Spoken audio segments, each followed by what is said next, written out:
Sometimes healthy communication has some eye rolls. Sometimes healthy communication has tears. Sometimes there is a little argument of talking through something. Sometimes there's a break and it says, can we please pick this up tomorrow? I'm drained, but I know this is important. That's still healthy communication. It doesn't mean smiles and rainbows. It means we're talking. We both see the importance of this. I value you. I respect you. I know you do the same for me. Let's find a middle ground here. Let's find a way to work through this, even if it takes days, even if it's uncomfortable, even if I'm getting emotional. Let's find a way. But if there's an immediate shutdown and disregard for your emotions and disregard for you as a human in this relationship who has needs, then that's not healthy. And that is not something you should have to live with for your entire life.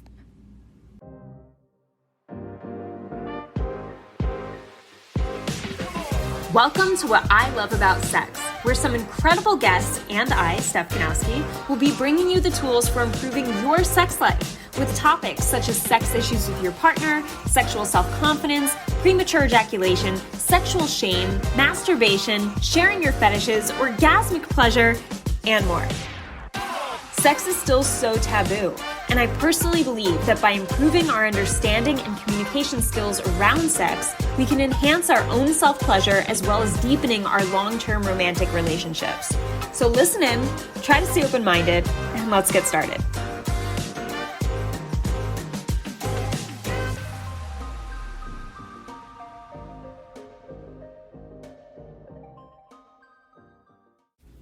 Hey guys, welcome back to another episode on the What I Love About Sex podcast.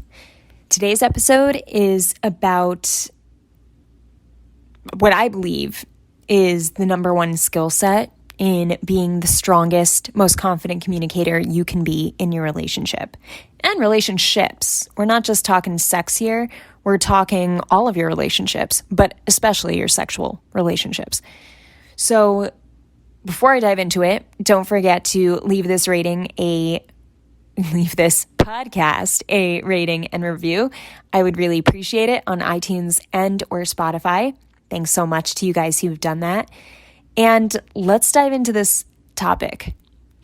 What inspired this topic is I was on the phone yesterday with a client of mine and we were having a call and I asked him, in your most recent relationship, what do you think you could have done a much better job at? Like taking full ownership. What do you think was the one thing that if you did it differently or did it more or really worked on it, you would be in a different scenario than you are right now in terms of your relationship being in a more positive, future forward place?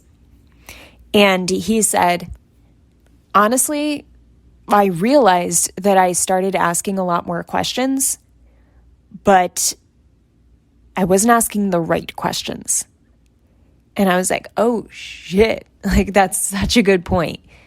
That's such a good point he made, because you can ask tons of questions, but if they're not the questions that get you answers that you need to hear or get your partner to understand that, or to see that you're curious and trying to understand, or get your partner to understand a little more of their perspective by you asking that question, you lose a lot of communication. And there's a big difference in asking a question like, why would you feel that way? Like, that's ridiculous. Why would you even feel that way?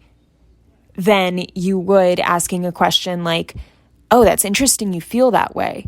What exactly about what I did made you feel that way? See how that's actually showing interest? It's showing curiosity.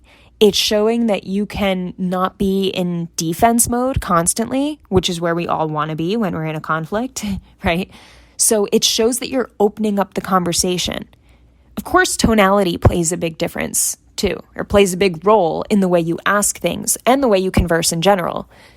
For instance, asking the same question, oh, that's interesting that you feel that way. Okay, well, what was it about what I did that made you feel that way? See how there's sarcasm in my tone of voice if you rewind the way that I said that? There's a hint of sarcasm, there's a hint of belittling, there's protection of ego. So our tone also says a lot about how we're communicating what we are saying, right? It says a lot about our message. And how is this related to sex? Because most of you need to have conversations around your sex life.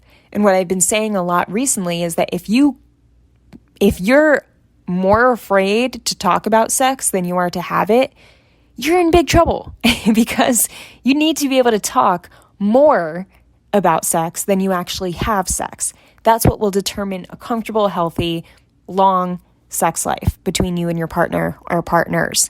So having conversations and knowing these skill sets of conversation are really important, guys. And I think it was really cool how my client was able to understand that, hey, he was able to call himself out for, hey, I am improving here. I have started asking a lot more questions, which I wasn't really doing. But how can I improve the questions? I can ask better ones. I can ask more of the right ones.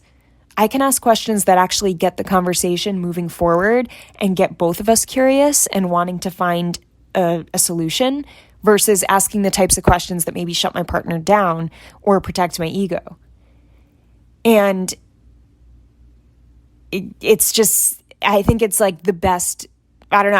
I was like, every guy needs to hear this. Shit, this has to be a podcast episode. So what I told him was, and I'm sure I mentioned this in the past on this show, was the idea of what I learned it as narrative therapy. Narrative therapy is a term I learned from one of my coaches, my relationship coaches, when I first got into this stuff.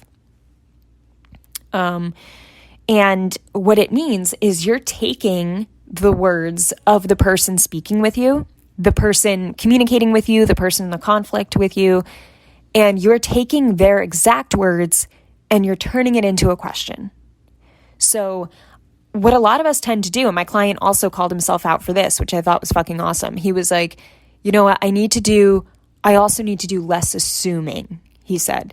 He's like, I feel like I know who she is, so I assume she's feeling a certain way, and then I act based on my assumptions of her repetitive feelings, when maybe in that moment she's not feeling that way. So why am I reacting as though she is?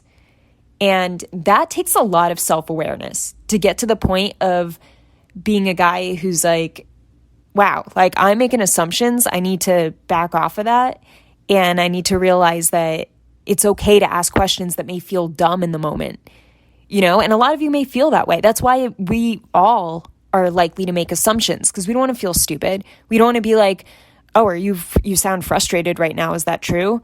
Like, because we don't want our partner to be like, yeah, it's fucking true. I'm always frustrated about this, blah, blah, blah. But if we're not 100% certain on where our partner's coming from, we need to ask questions no matter how dumb they may feel.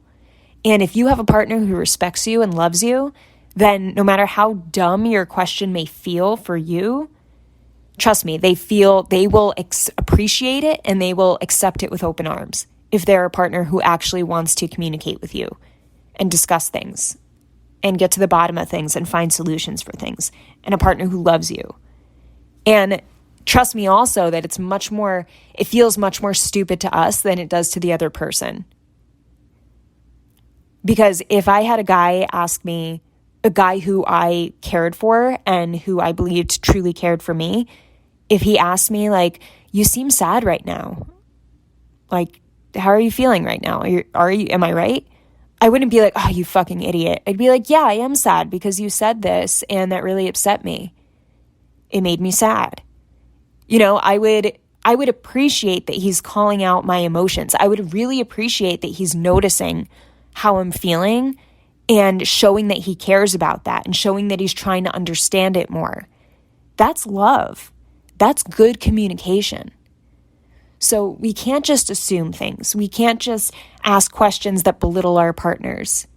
And I say we as men and women. None of us can do that if we want healthy communication. And if we don't get good at healthy communication, we can't talk about things that are as hard to talk about as sex. Right? Sex is one of those topics where it's like, oh, okay. I tell people I'm a sexologist. Oh, okay. Well, boy, act like it's the weirdest thing in the world. The majority of people, and even people who know it's not weird, they get immediately uncomfortable. So it's like sex is one of those topics that's even more hard to talk about just because of the nature of it and how society has shaped it to be. So especially when it comes to sex, we have to be able to have these conversations where we feel comfortable asking questions and asking our partner how they're feeling about something and telling our partner, hey, like when you did this, it made me feel this way. Can you see how I feel that way? Does that make sense to you? And that's not like some asshole move to ask, does that make sense to you? You know, and a lot of like going back, it goes back to tonality, right? Like, hey, like, well, I'm pretty pissed off that you did this. Can you see why? Like, can you see it from my perspective? That's sharing a perspective. And it's making it super clear for your partner where they're able to be like, wow, okay, yeah, if I was you, maybe I would feel the same way. Or maybe, okay, now I see where you're coming from. Yeah, I guess I do see that. Or I guess that's another way to look at it. And another point I made to my client, the same client, was because he was asking, he was like, well, sometimes people just don't want to talk. And I respect that because I don't always want to talk. So what if I bring something up and she shuts it down and it's like, you know, I just maybe I want to get her off the hook because she's not in the mood to talk. So then what do I do? Like, what's healthy communication that way? And I told him that if it matters to the future of your relationship and you bring up the topic to your partner and they shut it down multiple times, that's when it's a problem because it's getting in the way of your future as a partnership, and it's damaging your future relationship. So when you bring up a topic that is immediately avoided or shut down, and it's happened more than twice, that's when it becomes something that needs to be discussed. You need to communicate around it, and you need to be strict around the importance of communicating around it.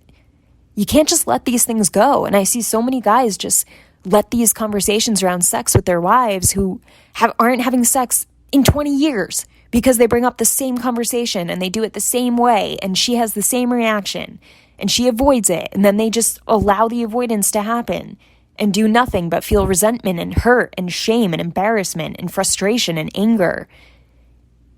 And it's all because there's a partnership that is not open up to communicating with each other. And I told I told my client in this situation when he said that, I said, listen, you're thinking of healthy communication as an outcome of both people are super happy and smiling and saying I love you and hugging. That's not always it. Sometimes healthy communication has some eye rolls. Sometimes healthy communication has tears. Sometimes there is a little argument among the conversation of talking through something. Sometimes there's a break and it says, can we please pick this up tomorrow? I'm drained, but I know this is important. That's still healthy communication. It doesn't mean smiles and rainbows. It means we're talking. We both see the importance of this. I value you. I respect you. I know you do the same for me. Let's find a middle ground here. Let's find a way to work through this, even if it takes days, even if it's uncomfortable, even if I'm getting emotional. Let's find a way, even if it's the smallest step by step. But if there's an immediate shutdown and disregard for your emotions and disregard for you as a human in this relationship who has needs, then that's not healthy. And that is not something you should have to live with for your entire life. So, yeah, I feel like I just went on a rant there, but I feel like all of this is has very much to do with the majority of your situations. You guys who are in this predicament of not knowing how to have a conversation. And it's a lot of people, guys, do not know how to have a conversation. It's actually effective. And I know so many guys who say, yeah, well, I've tried to talk to her about it. And I'll ask, how does the conversation go? Tell me, what's the typical conversation around sex? And it ends with something like, it's super fluffy. There's no real vulnerability going on in terms of sharing honest emotions and honest needs, or specific needs, I should say. And then the conversation usually ends like something like, all right, well, I'm going to try. Okay. All right, thanks. And then nothing happens. And like no one tries. And then they try again, but when they try again, it starts the same conversation over that they've had for the past 10 years. If that doesn't work, it's time to have a new structured conversation. If that doesn't work, it's time to check your communication skill sets and ask yourself, why am I not getting the answers I want? Not to say that you'll always get your way, but why are you not getting new answers? Why are you not getting any answers? And look at the way the conversation usually ends. If it ends something like, all right, well, let's both try. Okay. No, what the fuck does that mean? Try what? When are you going to try it? How long are you going to try it for? How many days are you going to give this? What exactly does it look like to try? What are the actions involved in trying? Who's going to take what action? What sacrifices have to be put in place to create more time or energy to take those actions? These are the things that need to be talked about when you're moving through a conflict in regards to needs, especially sexual needs. So think about that. I want you to think about the quality of the questions you're asking now, especially when it comes to conflict in your sex life. And then think about an area of your life where it's going really well and it's always gone really smooth and you've always kept really strong boundaries and you've always held confidence and felt good about it. What's different in the way you communicate in that area of your life versus your sex life? Or versus a part of your life you're dissatisfied with right now that you don't feel like you're getting enough answers in? There's a difference. Notice the difference. Notice the quality of your questions, type of questions you're asking. Is your guard up or down? Are you feeling defensive and embarrassed? Are you sarcastic? Are you belittling? Do you roll your eyes? Do you turn your body away? Do you avoid the conversation again and again and again? Another thing I was telling my client was an ex of mine. He's probably one of the best communicators I know. And not to say he's perfect and not to say he didn't have shit moments of communication, as we all do. But what I think made him so good was that he constantly held empathy and space for me to voice my opinions and see my perspective and ask questions about my perspective. There is always a curiosity, and then there is always an ownership of what he did wrong. And then there was always a moving forward and noticing a difference in how we moved forward. So I always felt that care. I felt heard. I felt like he gave a shit. And that made me want to give more shit about him. Give more shits about him. But it's so easy when we're upset about something and when we're angry, especially when we're the ones where we're like, you know what? I haven't been given, I'm deprived. I'm the deprived one. Why should I have to be the one who's working on all these fucking skill sets? She should be doing this. I've had enough of this. You may feel like that, but think about it. If you, I heard this once and I'll never forget it. It's like such a powerful statement. The person who needs the other person in the relationship less has the more power. So if your partner needs sex less than you, they hold more power over you when it comes to your sex life, because they're it's up to them, right? It's up to them to say yes. You're the willing one. So if you want to fight for that sex life and fight for yourself, and when I say fight, I mean support yourself through this, not necessarily pick fights. But if you want to get your needs met because you're not getting them, then you have to be the more intentional one around, all right, let's look at my communication patterns. Let's look at how I've been wording this, how I've been asking for this. what I've let boundaries loose around. That was a weird way of putting it, where I've dropped boundaries, where I've never stood up for myself. Like, you got to take note of that stuff so that you can be the strongest you can be. And then you can realize you have a choice.